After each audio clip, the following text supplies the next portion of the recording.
all of us are aware of the desperation that the Paul Biya regime has shown in order to get congratulatory letters from other governments around the world, even though the key geostrategic partners whose congratulations would mean something to Cameroon have not spoken. What do you think drives Paul Biya and this regime to go around fishing and maybe begging for letters of congratulations? You know, I have had the opportunity to tell some diplomats that the battle in Cameroon is our battle, not theirs. And even in my discussions with either Mr. Chiroma or any of the other leaders that we engage with, we've always been clear to ourselves. Cameroon has to win this. Cameroonians have to win the battle, the war of independence and democracy and economic development. Cameroonians have to be in charge of that, define the path, and walk that road. It's dependent on us. But we live in a global community. And it's important that the world sees and engages with us in ways that are meaningful both to us and to the rest of the international community. That's what we're talking about here. And if Mr. Biya or anybody else for that matter is reaching out and looking for support, it's simply to find legitimacy where it may or may not exist. And of course, you know, they would use whatever they have to try and convince the national community that we are very much, and we still are very much a part of the global community. I think that's part of what they're trying to do here. But listen to this.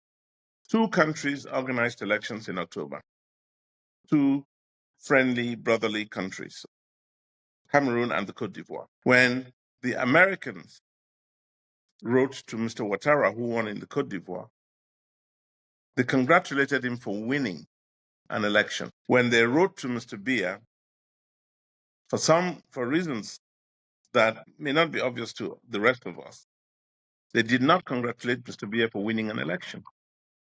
They congratulated Mr. Biya for being installed. What that tells you is even the international community sees beyond the cloak of lies that are operative in Cameroon to this day. They see through that. My only hope in saying this is that if these folks in the international community, see that, you, the Cameroonians, you ought to understand the deeper implications of that. We are building in Cameroon a house of falsehoods, based on falsehood. A house of lies cannot survive, not in the long term, not especially when we see it and the world starts seeing it. We cannot hide. The corruption in our country rose to be thin worldwide when our country became has almost always been projected as one of the most corrupt countries in the world. Cannot hide. And for precisely that reason, and this is why I say we need to educate our people, for precisely that reason, for reasons not unrelated to what the Americans did by saying, we congratulate you for your installation, not for your winning the election. They didn't say that. The unsaid things is what really matters here, you know.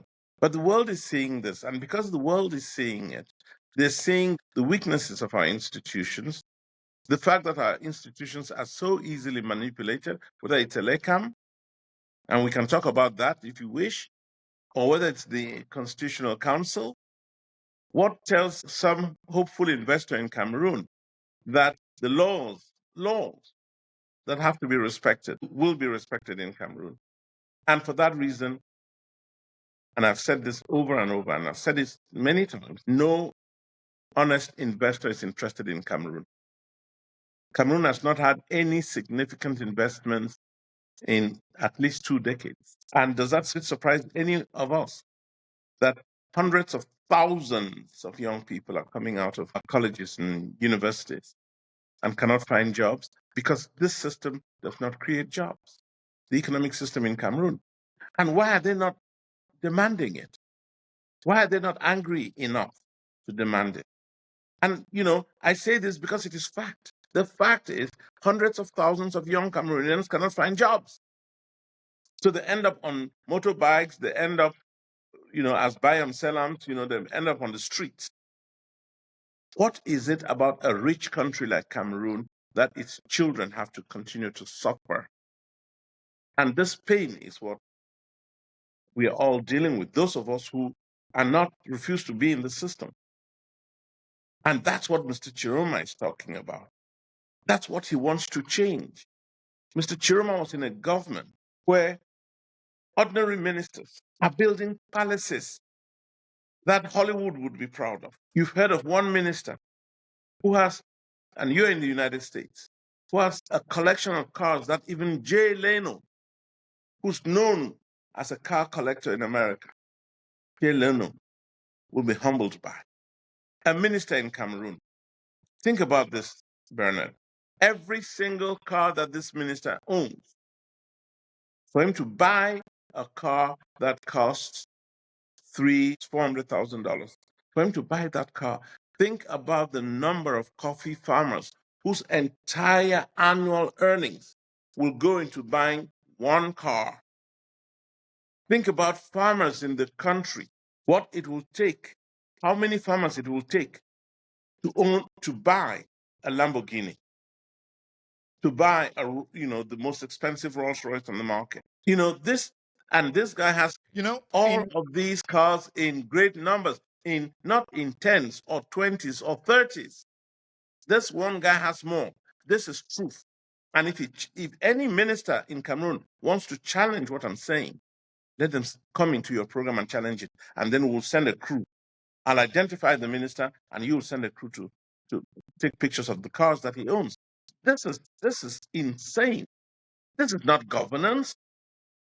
Go look at the property of another minister.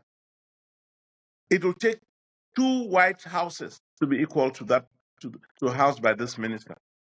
And yet he doesn't even have a good road.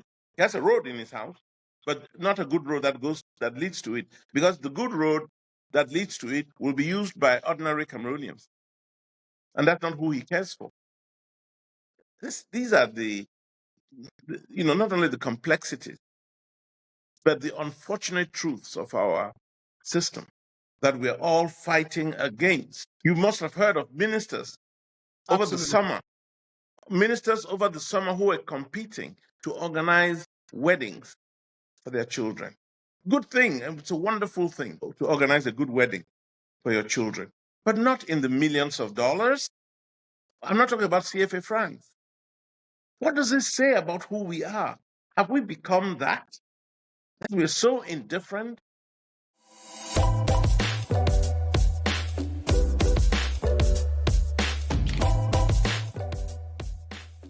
We are not in any way asking the international community to come in and solve Cameroon's problems. I think Ben is saying that the international community should prevent this regime from committing crimes against humanity, genocide, which are crimes that fall within the jurisdiction of the international community. Did I get that right, Ben? Yeah, that's exactly what we are saying. We are not telling them, hey, guys, come over and do the jobs Cameroonians should do for them. No, that's not what is being asked. They need to step in. They have ways to put pressure on this regime to make sure that this regime steps down. There is nothing to expect from the Biya's regime. There is nothing. There was an election on October 12th, and that election was won very clearly by Mr. Chiroma. So the whole world, the whole country, the whole world knows Mr. Biya did not win this election. He stole this election, and the international community should make sure that Mr. Biya is pushed out of power, by putting pressure on him on the diplomatic side to make sure that the results get to becomes the result that Cameroonians are expecting.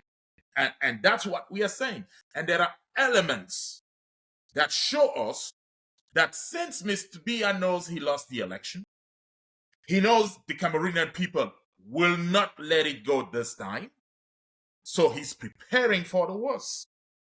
And that's where preparation against genocide, for the genocide, is coming in, because he knows that it's coming, and he wants to do everything in his power to kill as many people from other ethnic groups as he can.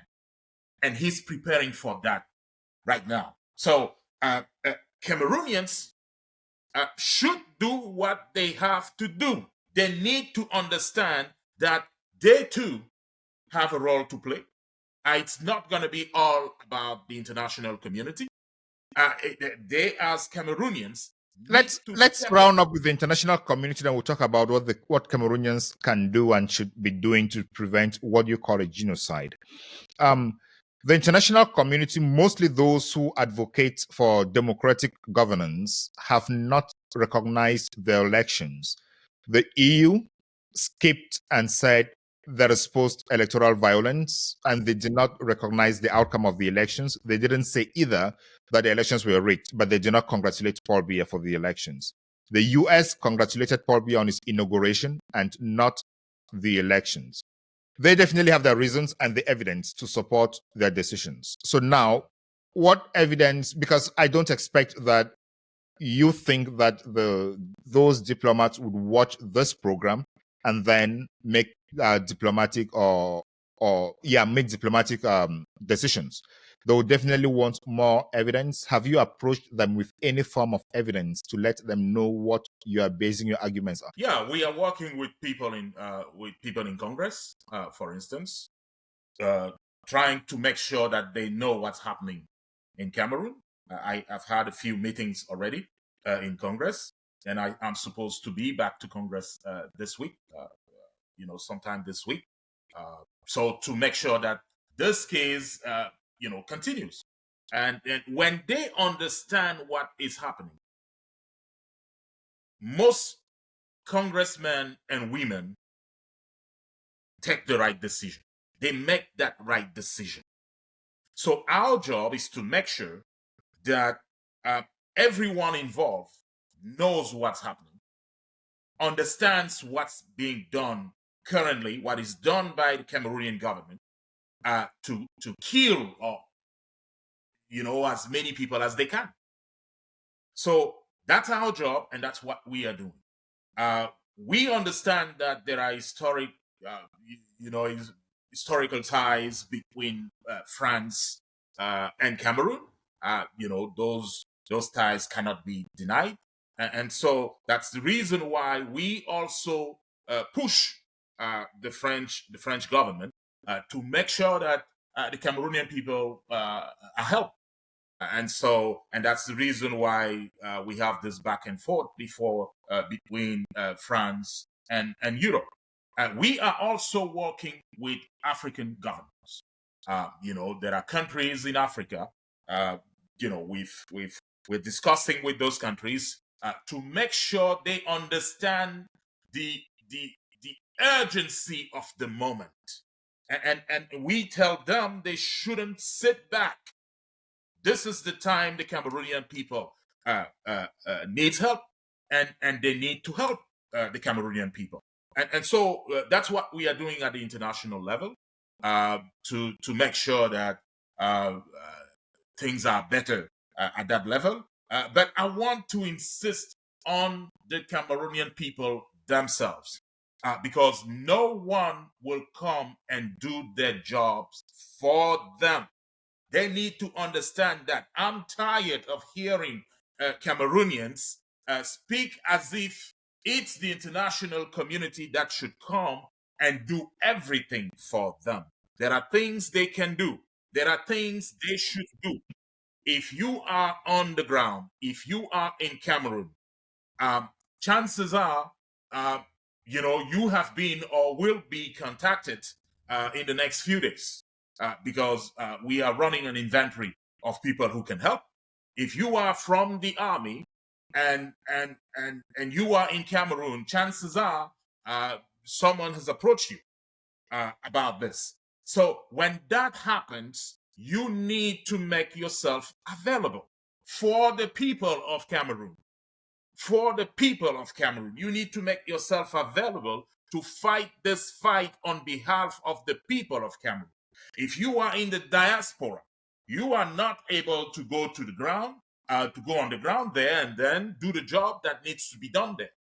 You can help financially.